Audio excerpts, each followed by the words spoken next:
fide madana talalake marinari madana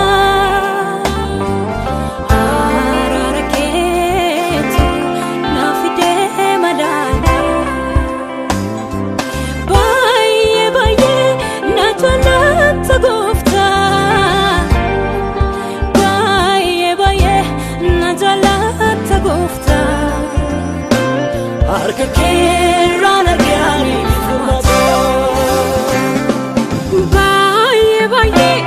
na jalata gofta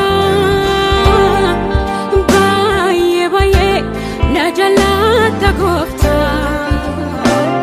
arka kerana gyani furmato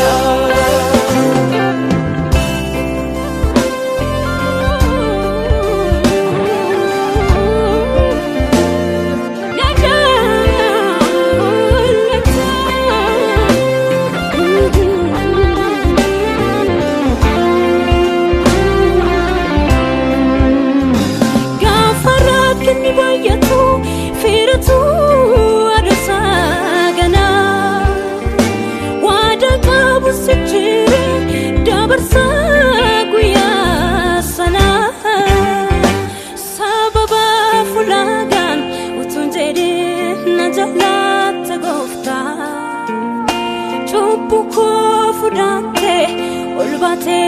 tagara golgota sababa fulagan utunjere najalat gofta chupu ko fudate olbate tagara golgota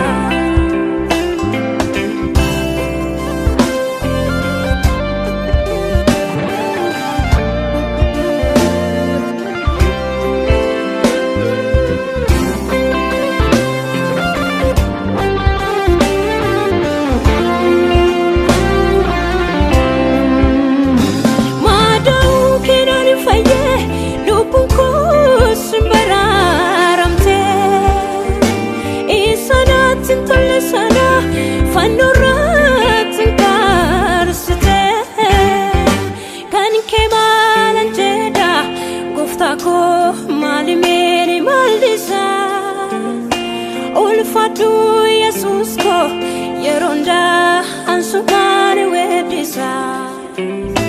kanin kemanan jeda gofta ko malime maldisa fatu Jesus ko yeronda ansukane wedisa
Jesus ahbatina rarsite mananjena malfidu gatike naratra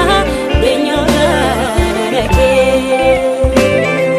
mananjena malfidu gatike